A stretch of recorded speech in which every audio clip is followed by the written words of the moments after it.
Welcome to Billerica Public Library's Book Buzz March publications.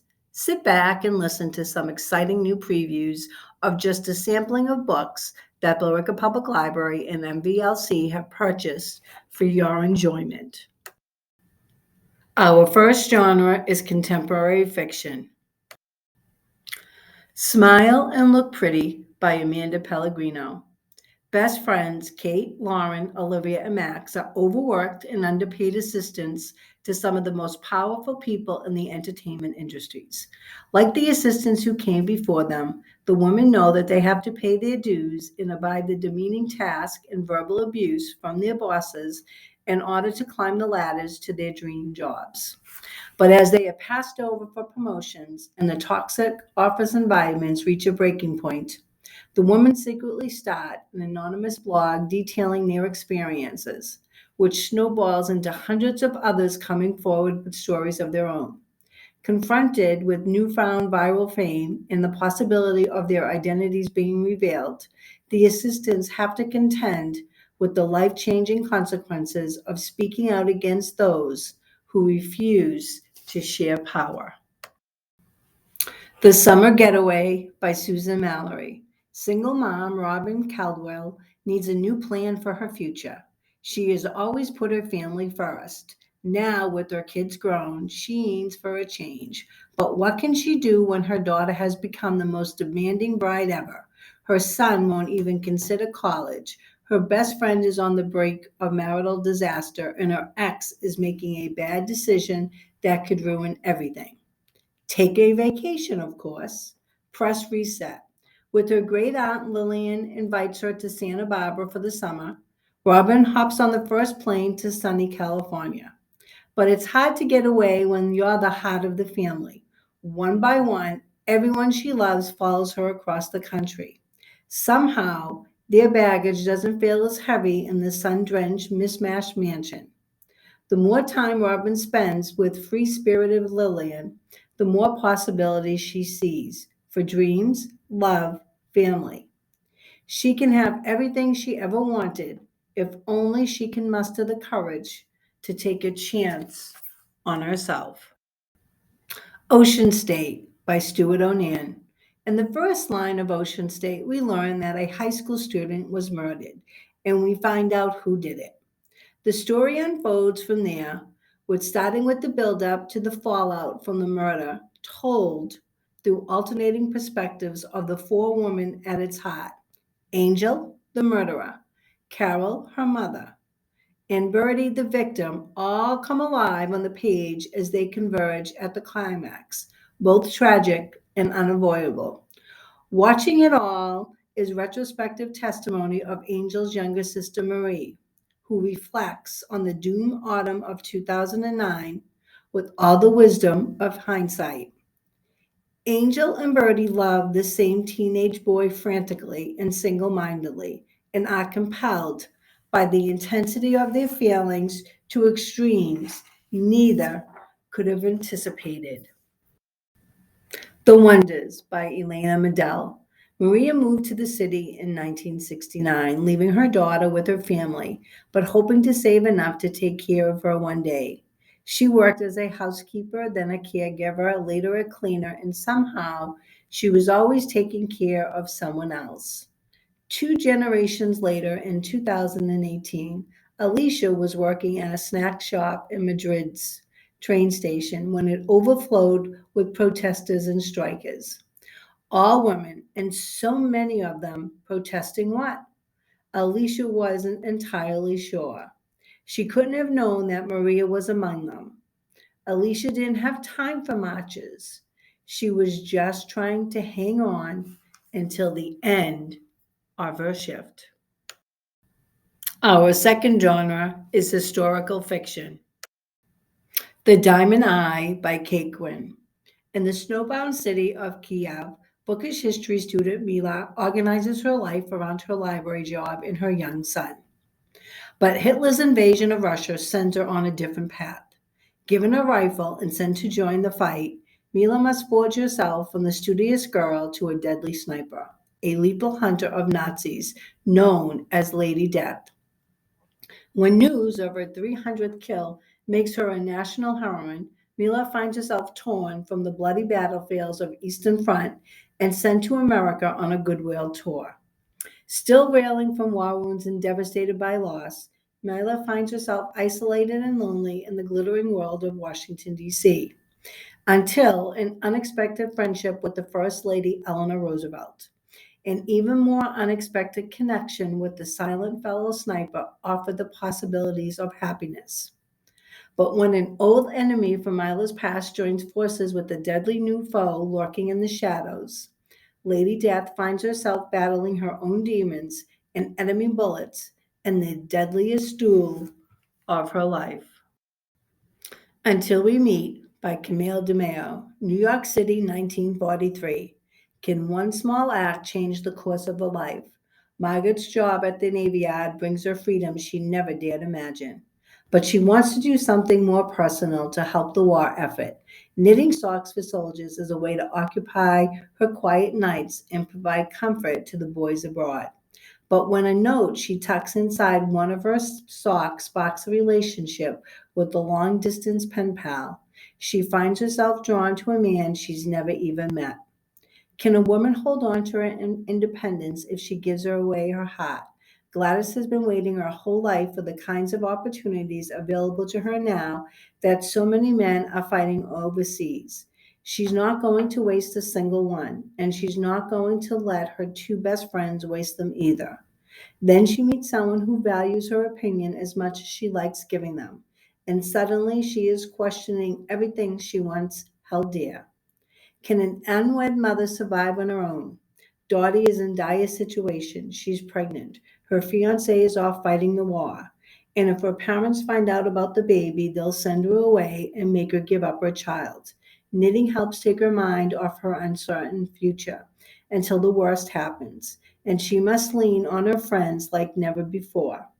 With their worlds changing in unimaginable ways, Margaret, Gladys, and Dottie will learn that the unbreakable bond of friendship between them is what matters most of all. Woman on Fire by Lisa Barr. After talking her way into a job with Dan Mansfield, the leading investigative reporter in Chicago, a rising young journalist, Jules Roth, is given an unusual and very secret assignment. Dan needs her to locate a painting stolen by the Nazis more than 75 years earlier.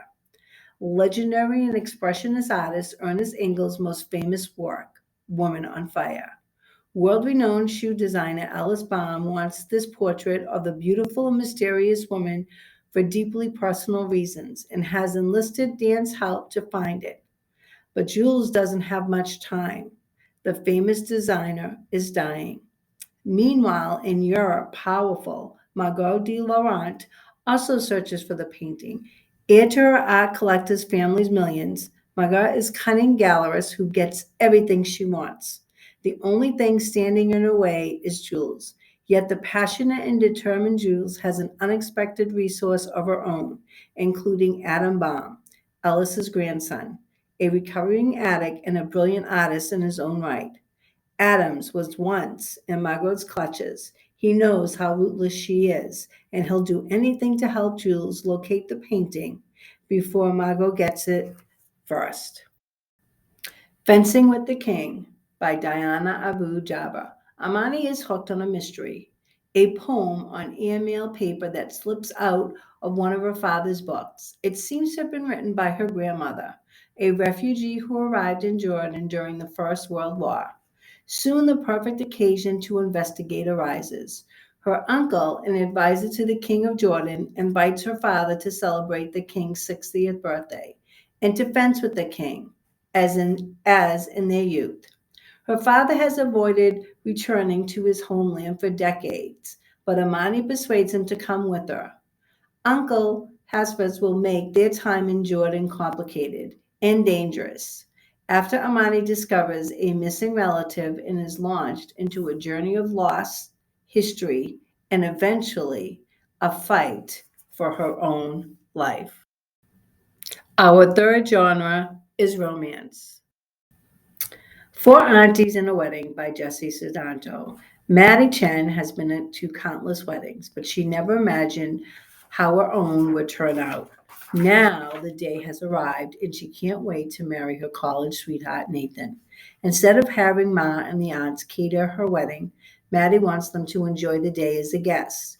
As a compromise, they find the perfect wedding vendors, a Chinese Indonesian family run company just like theirs. Maddie is hesitant at first, but she hits it right off with the wedding photographer, Stephanie, who reminds Maddie of herself down to the unfortunately misspelled name. Maddie realizes that this is where their similarities end, however, when she overhears Stephanie talking about taking out a target. Horrified, Maddie can't believe Stephanie and her family aren't just like their own. They are the family, actual mafia, and they're using Maddie's wedding as a chance to conduct shady business. Her aunties and mother won't let Maddie's wedding ceremony become a murder scene over their dead bodies and will do whatever it takes to save her special day, even if it means taking on the mafia. One Italian Summer by Rebecca Searle. When Katie's mother dies, she is left railing. Carol wasn't just Katie's mom, but her best friend and first phone call. She had all the answers, and now, when Katie needs her the most, she is gone. To make matters worse, their planned mother daughter trip of a lifetime looms. To Pastiano, the magical town where Carol spent the summer right before she met Katie's father. Katie has been waiting years for Carol to take her, and now she is faced with embarking on the adventure alone. But as soon as she steps on foot of the Amalfi coast, Katie begins to feel her mother's spirit. Buoyed by the stunning waters, beautiful cliffsides, and delightful residents, and of course, delectable food, Katie feels herself coming back to life. And then Carol appears in the flesh, healthy, suntanned, and 30 years old. Katie doesn't understand what is happening or how. All she can focus on is she has somehow impossibly gotten her mother back. Over the course of one Italian summer, Katie gets to know Carol not as her mother, but as the young woman before her. Savvy Sheldon's Feeling Good as Hell by Taj McCoy.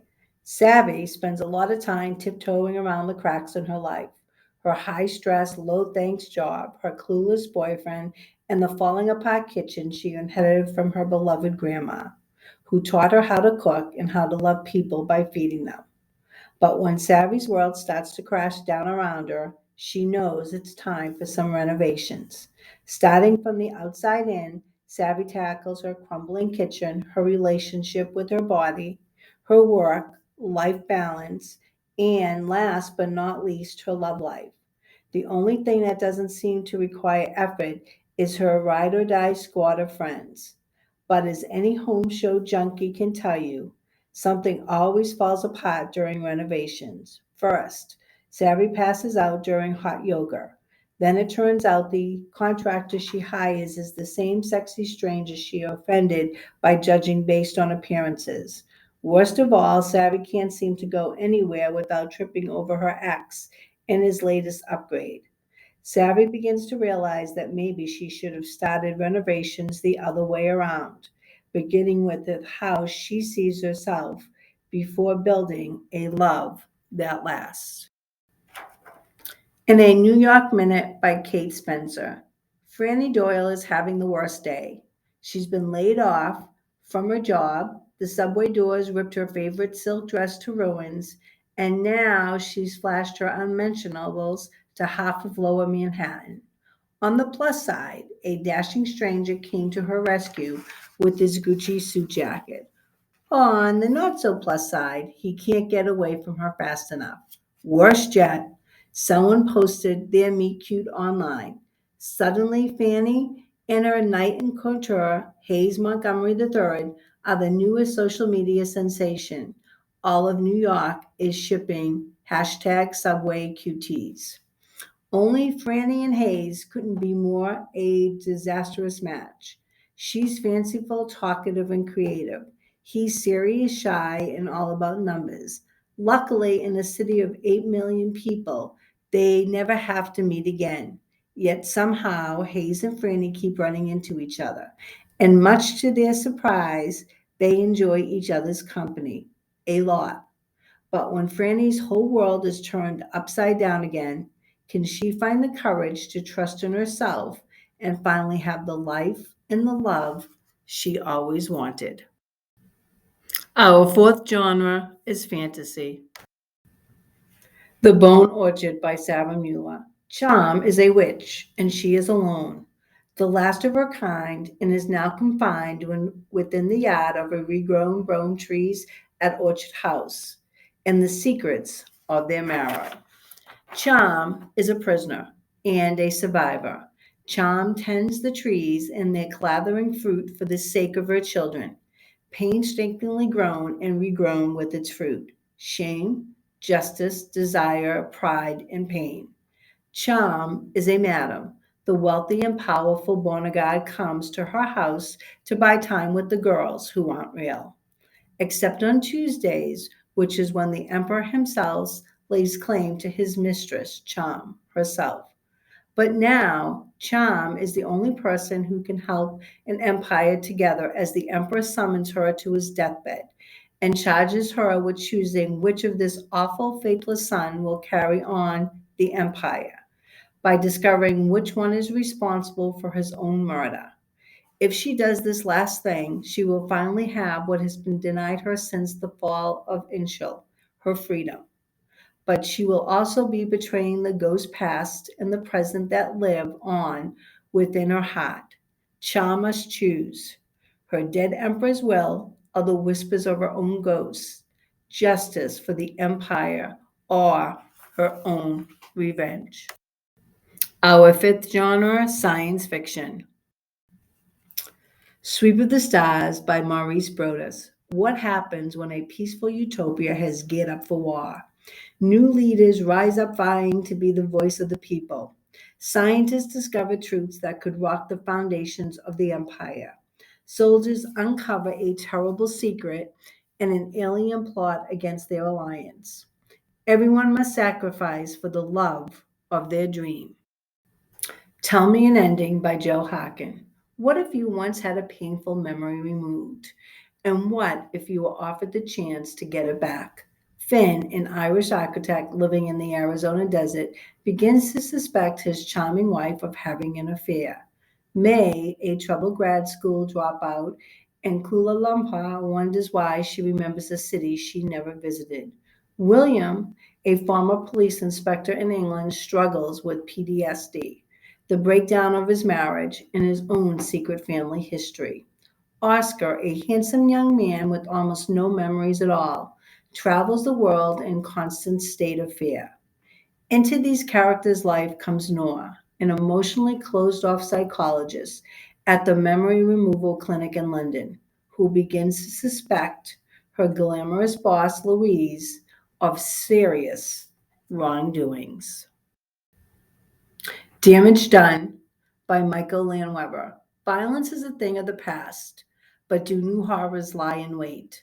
Imagine a world devoid of violence, a world where fists can't hit, guns don't kill, and bombs can't destroy. In this tantalizing novel of possibilities, this has suddenly, inexplicably become our new reality.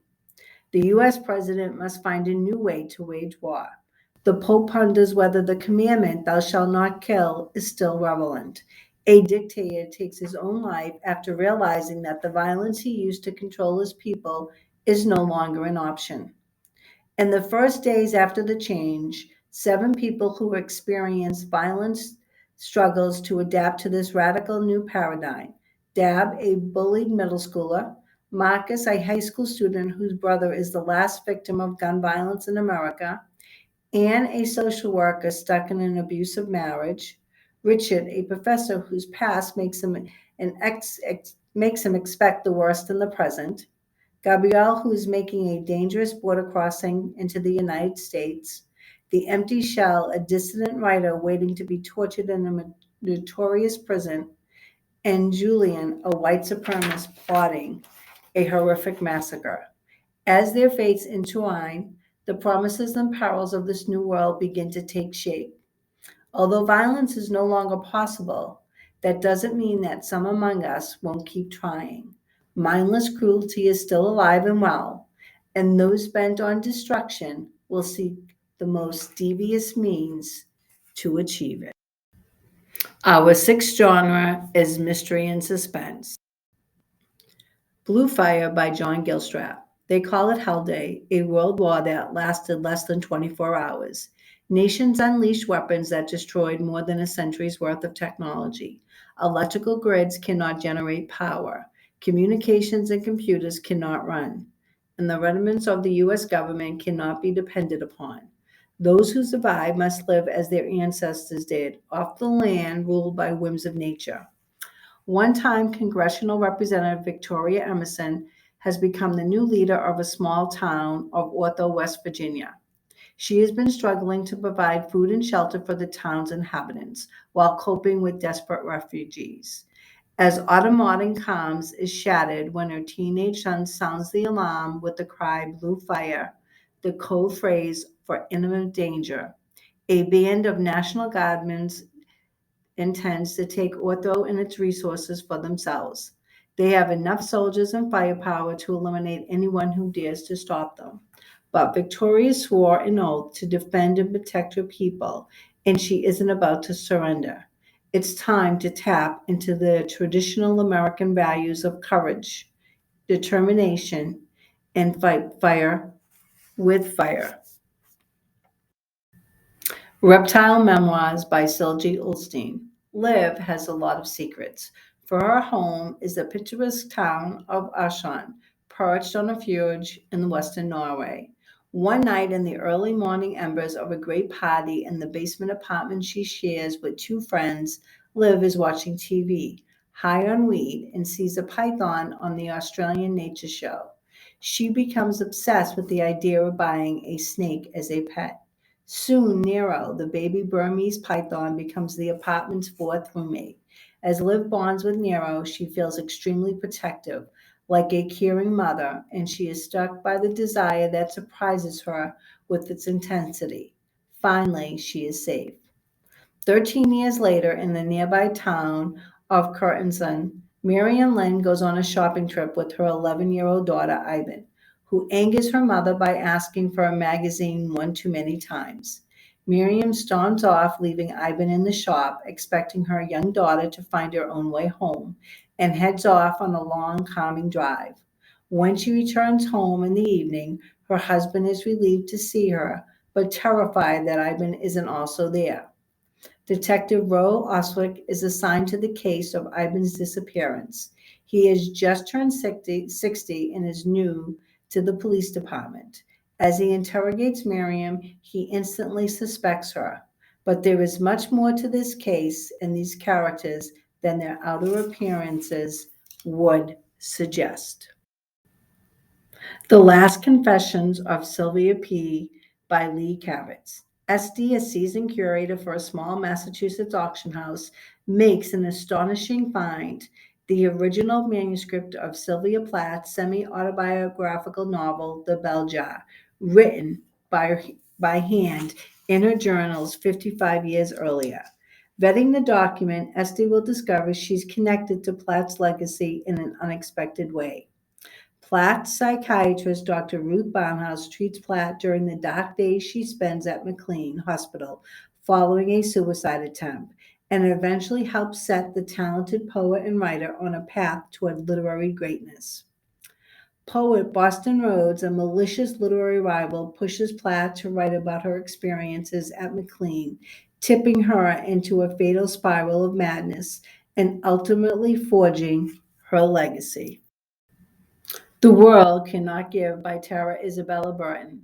When shy, sensitive Laura Stearns arrives at St. Dunstan's Academy in Maine, she dreams the life there will echo her favorite novel, All Before Them, the sole surviving piece of writing by a prep school poet and St. Dunstan's alumni, Sebastian Webster, who died at 19 fighting in the Spanish Civil War.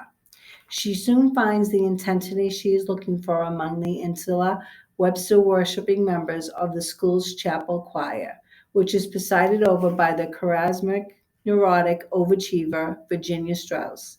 Virginia is frantic about her newfound Christian faith as she is about the miles she runs every morning before dawn. She expects nothing short of perfection from herself and from the members of the choir.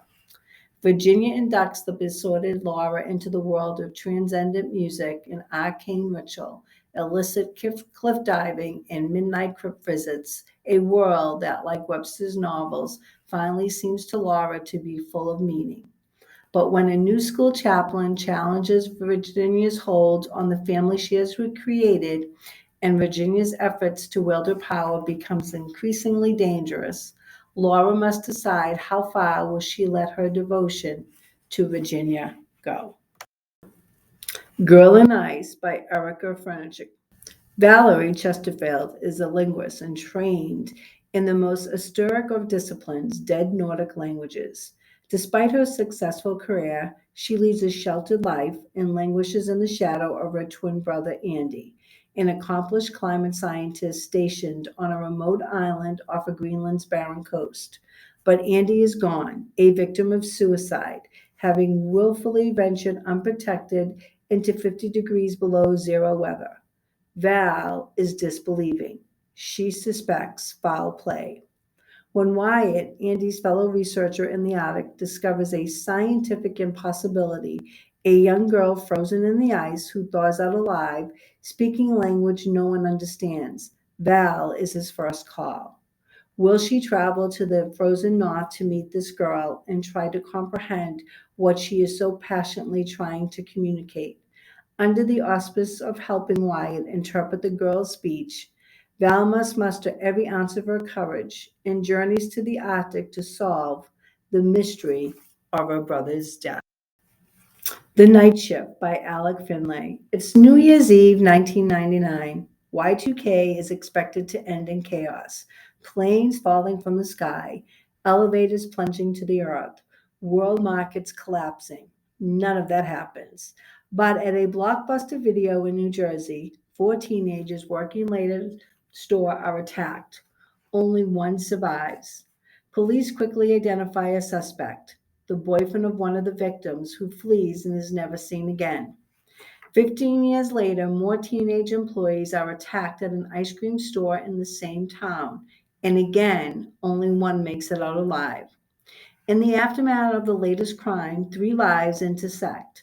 The lone survivor of the Blockbuster massacre, who's forced to relive the horrors of her tragedy, the brother of the fugitive accused of and who's convinced the police have the wrong suspect, and FBI agent Sarah Keller, who must delve into the secrets of both nights, stirring up memories of teen love and lies to uncover the truth about murders on the night shift.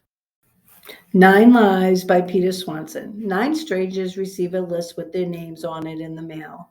Nothing else, just a list of names on a single sheet of paper. None of the nine people know or have ever met the others on the list. They dismiss it as junk mail, a fluke, until very, very bad things begin happening to the people on the list. First, a well-liked old man is drowned on a beach in a small town in Kennewick, Maine. Then a father is shot in the back while running through his quiet neighborhood in suburban Massachusetts. A frightening pattern is emerging. But what do these nine people have in common? Their professions range from an oncology nurse to an inspiring actor, and they're located all over the country. So why are they all on the list, and who sent it? FBI agent Jessica Winslow, who was on the list herself, is determined to find out. Could there be some dark secret that binds them all together? Or is this the work of a murderous madman? As the mysterious sender stalks these nine strangers, they find themselves constantly looking over their shoulders, wondering who will be crossed off next. The Book of Cold Cases by Simone St. James. In 1997, Clear Lake, Oregon was shaken by the lady killer's murderers. Two men, seemingly randomly, were murdered with the same gun, with strange notes left behind. Beth Greer was the perfect suspect, a rich, eccentric 23-year-old woman seen fleeing one of the crimes. But she was acquitted, and she retreated to isolation of her mansion. Oregon, 2017. Shay Collins is a receptionist, but by night she runs a true crime website, The Book of Cold Cases, a passion fueled by an attempted abduction she escaped as a child. When she meets Beth by chance, Shay asks for an interview. To Shay's surprise, Beth says yes. They meet regularly at Beth's mansion, though Shay is never comfortable there. Items move when she's not looking, and she could swear she's seen a girl outside the window. The allure of learning the truth about the case from smart, charming Beth is too much to resist. But even as they grow closer, Shay senses something isn't right. Is she making friends with the manipulative murderer, or are there other dangers lurking in the darkness of Greer House? Under Lock and Skeleton Key by Jake Pandaren. An impossible crime, a family legacy, the intrigue of hidden rooms and secret staircases. After a disastrous accident derails Temper's Raj's career in life, she heads back to her childhood home in California to the comfort herself with her grandfather's Indian home cooked meals. Though she resists, every day brings her closer to the inevitable, working for her father's company. Secret Staircase Construction specializes in bringing the magic of childhood to all by transforming clients' homes with sliding bookcases, intricate lofts, backyard treehouses, and hidden reading nooks. When Tempest visits her dad's latest renovation project, her former stage double is discovered dead inside the wall that's supposedly been sealed for more than a century. Fearing she was the intended victim, it's up to Tempest to solve the seemingly impossible crime. But as she delves further into the mystery, Tempest can't help but wonder if the Raj family curse that plagued her family for generations, something she used to swear didn't exist, has finally come for her. Our seventh genre is essays. Small Odysseys. A must have for any lover of literature, Small Odyssey sweeps the reader into a landscape of contemporary short story, featuring never before published works by many of our preemptive authors as well as up and coming superstars. On their journey through the book, readers will encounter long ago movie stars, a town full of dandelions, math lessons from Siri. They will attend karaoke night. Hear a 20 something slacker's breathless report of his failed recruiting by the FBI, and travel with the father and son as they channel grief into running a neighborhood bakery truck. And finally, they will meet an aging loner who finds courage hidden in the most unexpected of places, the next generation. Burning Questions by Margaret Atwood. Margaret offers her funny, endlessly curious, and uncannily take on anything from depth and tech to the climate crisis and the freedom and the importance of how to define granola, and seeks answers to burning questions such as why do people everywhere in all cultures tell stories? How much of yourself can you give away without evaporating? How can we live on our planet? Is it true? And is it fair? What do zombies have to do with anything? In more than 50 pieces, Atwood aims her intellect and impish humor at the world and reports back to us on what she finds. This roller coaster period brought an end of history, a financial crash, the rise of Trump, and a pandemic. From debt to tech, the climate crisis to freedom, from when to dispense advice to the young, answer only when asked, and how to define granola. We have no better guide to the many and varied mysteries of our universe. Our eighth genre, memoirs and biographies. The Other Side of Yet by Michelle D. Hood. Media executive Michelle D. Hood has suffered loss at almost every major phase of her life, the most devastating being the murder of her beloved daughter at the hands of her ex husband. Yet through it all, there was a voice inside her insisting she must let the light shine through the holes in her heart. With prose and spiritual insight, The Other Side of Yet offers a compassionate blueprint on how to harness your inner strength. She shares how, while we can't control the pain or the trauma that alters life as we knew it before, we can always pivot to a yet and rebuild a new after. The Way Forward by Robert O'Neill and Dakota Mayer. Two of the most decorated and recognized U.S. service members. O'Neill killed the world's most wanted man, Osama bin Laden, and Mayo was the first living Marine to receive the Medal of Honor since the Vietnam War. But beyond their actions and courage in combat, O'Neill and Mayer are also much in common in civilian life. They are both sought after public speakers, advocates for veterans, and share a non PC sense of humor. Combining the best of military, memoirs, and straight talking self help, the way forward alternates between O'Neill's and Mayer's perspectives, looking back with humor, even at the darkest war stories, and sharing lessons they learned along the way. Truly Madly by Stephen Galloway.